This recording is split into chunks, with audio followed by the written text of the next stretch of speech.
Hemos vuelto hoy a reunirnos con nuestro amigo Javier Banda, a quien tenemos allí mismo, del otro lado de la pantalla. ¿Cómo estás, Javier? Bueno, Carlos, contento de saludarte. Más contento tú y yo, sabes, que hayas vuelto, porque estas rutinas de aprendizajes permanentes, de empoderamiento, me encantan.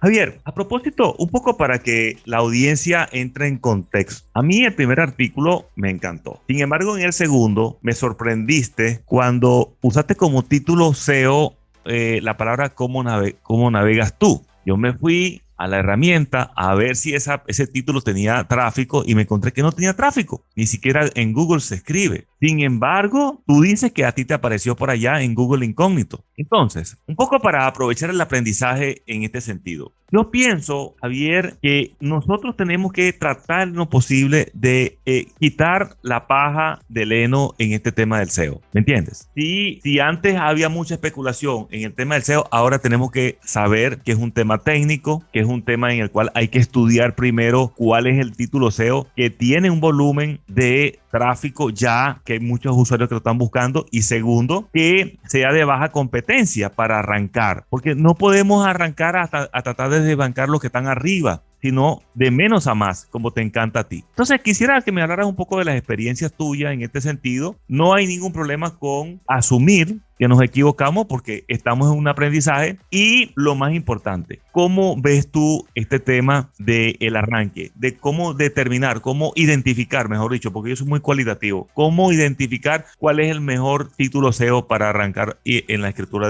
en la elaboración de un artículo para el blog. Bueno, Carlos, creo que conviene explicar que esta búsqueda del título SEO se puede hacer de dos maneras que yo sepa. Puede que haya muchas más. La primera es lo que estamos haciendo en este instante, que es buscar en Google en modo incógnito.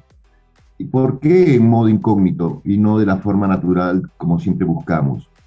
Porque Google guarda traza de lo que nosotros vamos buscando, trabajando en Internet, y nos puede engañar, haciéndonos creer que algo es interesante y no lo es realmente, porque el modo incógnito nos asegura que entramos como si fuéramos cualquier hijo de vecino. Claro, no hay cookies, ¿verdad? Esos son los cookies, ¿verdad? Sí, correcto.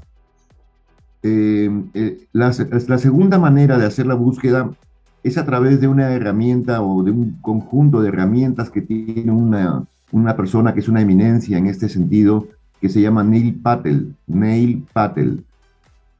Tú te acordarás del nombre de la herramienta, algo de Trust, Sugerencia, es como sugerencia, algo así, como sugerencia, ¿no? algo así. Sí. Sí. Entonces, esa herramienta también ayuda para seleccionar el título. Ahora, entrando un poco en materia tú me acabas de decir que es mejor que cambie el título de cómo navegas tú y le ponga cómo navegar por Internet, que tiene más tráfico, que tiene bastante tráfico. Y claro, voy a cambiar el título ahora mismo, pero sigamos con el aprendizaje y hablemos del propio artículo. Ahora le cambiaré el título. Sí, antes que entres en el contexto del contenido, que está muy bueno, a mí particularmente me encantó el contenido, quería un poco para centrar a la audiencia en lo que estamos hablando. Escribir contenido en un blog que tiene intenciones comerciales, o sea, en ese caso es muy importante definir el objetivo de tráfico. ¿Okay? Nuestro interés es atraer tráfico orgánico. Entonces, si vamos a atraer tráfico orgánico, el título tiene que estar relacionado con lo que la gente está escribiendo en el buscador y que está necesitando esa información. Porque si nosotros escribimos un título que es el primero que se nos ocurrió en la mente, ¿verdad? Pudiera ser que coincida que tenga tráfico, pero la mayoría de las veces no va a ser así. Entonces tú tienes que estudiar cuál es ese título, cómo lo escribieron los usuarios para escribirle a esa audiencia, para ir a conquistar esa audiencia a través de la optimización SEO que va a hacer del artículo. Entonces, eso me parece fundamental. Dicho esto, entonces, bueno, entremos ahora en el contexto del contenido, que a mí me encantó. Está muy bueno, Javier. Adelante. Ok, el tema que trato en este artículo es de las diferentes maneras en que la gente utiliza la tecnología que tiene en sus manos. Me refiero a sus teléfonos inteligentes y a sus computadores o tabletas. Y es porque veo que la inmensa mayoría de las personas utilizan yo le digo el clic para ver. El clic para ver es que no utilizan básicamente el teclado del teléfono ni siquiera del computador. Se conforman con leer, con ver lo que los demás están haciendo o produjeron. Entonces la mayoría de las personas navegan solamente para encontrar qué dijo alguien en Facebook, qué publicó alguien en YouTube, alguna música, quizá algún chiste, de repente para jugar, todo lo que ya alguien produjo y que ellos simplemente van a ver. Sí, o sea, Entonces no están utilizando. sí, se Dime. convierten en unos consumidores de contenido prácticamente. Exacto, ese es el sentido. Entonces, ahí hay Hay mucho otros que ocio, y ahí hay mucho ocio en ese tipo de conducta. básicamente sí, o sea, no lo utilizan para nada práctico. Ujú.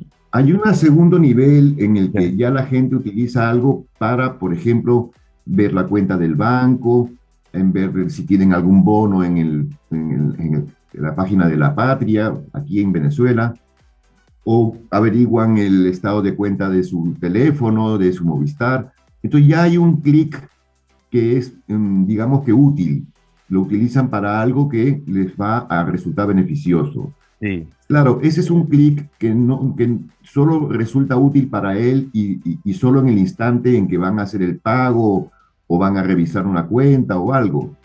Pero hay otro tercer nivel que es el que nosotros empleamos cuando ya hacemos clic para hacer cosas. Mm. Entonces ya empezamos a utilizar el teclado. Sí, esa parte es Yo creo interesante. que la gente no Perdón. sabe utilizar bien el teclado y por eso también le tienen una cierta antipatía. Y entonces, en ese punto es importante que la gente aprenda a utilizar las teclas de atajo. Sí, Control Javier, Shift, Control.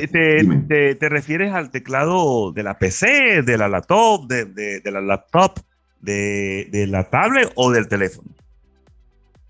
Ahora estaba pensando en el PC, en el, Ok, el teclado que tenemos en el escritorio, ok, ok. porque a través del teclado del teléfono es un poquito más difícil por el tamaño de las teclas, se hace un poquito más antipático.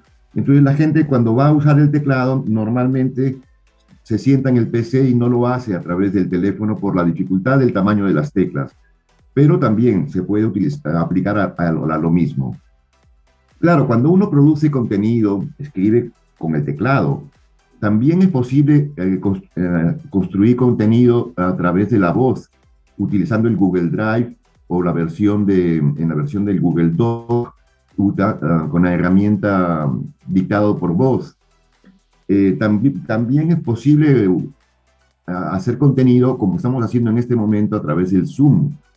Cuando ya empiezas a generar, a producir, a enseñar, a aplicar lo que tú estás pensando y trasladarlo a la máquina, sea el teléfono o sea el computador, ya pasas a otro nivel en el que ya tú aportas, te vuelves en un constructor de contenido. Sí. Esa Javier, es la diferencia.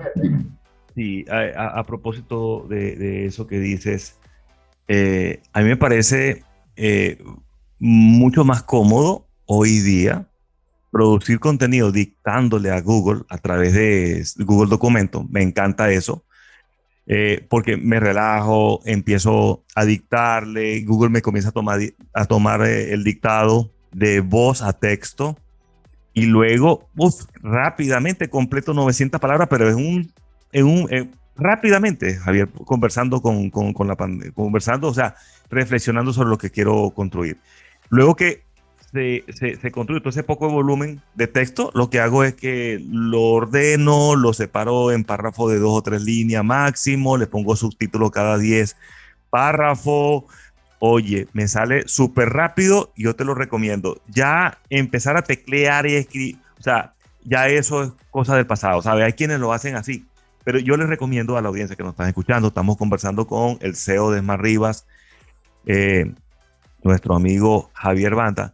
Hoy en día es más cómodo dictarle a Google Documento y hacer tus artículos de esa manera.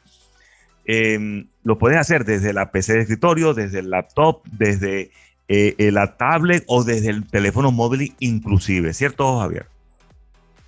Sí, la velocidad de producción cuando se trabaja con la voz aumenta muchísimo. El tiempo que tardas en publicar, escribir, por ejemplo, 950 palabras, puede ser, te digo yo, una hora, hora y media, pero cuando lo vas a dictar, tardas apenas 10 minutos. Es Lo que increíble. pasa, creo que la gente no está utilizando el Google Drive. Muy pocas personas a las que yo les explico de qué se trata todo esto, me dicen, sí, lo tengo instalado, pero no lo utilizo.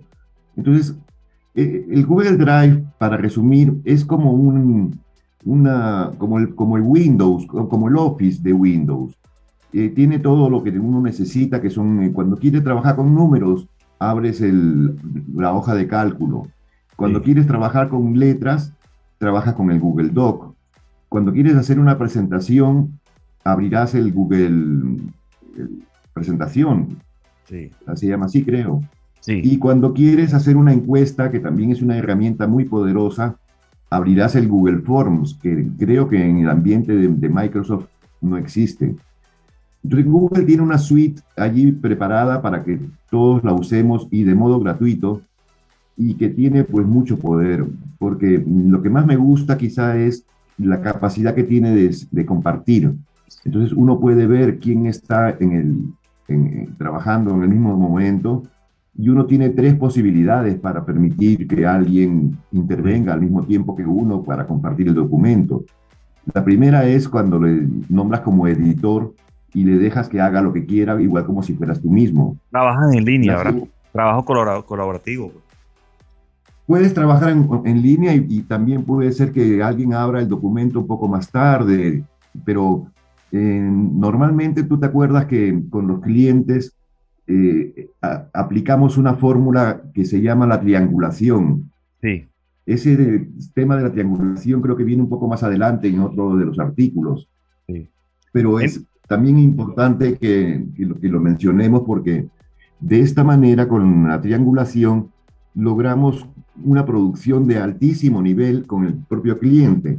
Entonces, a veces se han puesto pues un matrimonio, por ejemplo, allá en Miami, y ellos van aportando y van escribiendo, y nosotros vamos viendo lo que van haciendo, y simultáneamente también nosotros trabajamos y producimos. sí. Y esa multiplica la capacidad de producción, pero muchísimo. Es impresionante cómo crece la inspiración de cada uno de los que participan en una triangulación. Así es, Javier. Y te digo una cosa, esa triangulación se puede ejecutar perfectamente entre tres personas en línea. em, Incluso, acuérdate que la triangulación puede ser entre dos personas, una cuestión increíble, pero una triangulación puede ser entre dos personas. Pero bueno, entre tres es perfecta. Y se usa con la suite de Google, con Google Drive, ¿verdad? En este caso, cualquiera de sus herramientas. Ahora, centrándonos nuevamente en la temática de hoy, Javier, y para ir cerrando ya este encuentro, este segundo encuentro, eh, entiendo entonces que eres un muy googleano y el navegar haciendo te encanta con esa suite de Google, correcto. Así podemos resumirlo a grosso modo, ¿no? Sí, sobre todo me gusta la función de compartir, como te digo. Y Sí, estaba mencionando que las tres posibilidades son nombrar a alguien editor para que produzca igual que tú. La segunda es cuando le nombras comentador para que aparezca resaltado en un globito qué es lo que alguien está aportando o agregando. Y sí, la tercera es cuando solo le permites leer. sí, Estas tres posibilidades permiten que uno pueda generar un montón de cosas por ejemplo, hasta convertirlo en una herramienta de venta, porque uno puede crear una hoja de cálculo y trabajas todas las columnas con bolívares, con dólares, con soles, con lo que quieras, pones las cantidades, pones la descripción, pones el tipo de presentación del producto o el servicio y puedes ocultar algunas columnas para que no las vea nadie, sino tú, porque son privadas. Ok. Pero puedes dejar que alguien intervenga y escriba también en alguna columna y ese también puede compartir y te llega un mensaje a ti de que alguien está queriendo algo, por ejemplo, un producto o un servicio tuyo. Así es.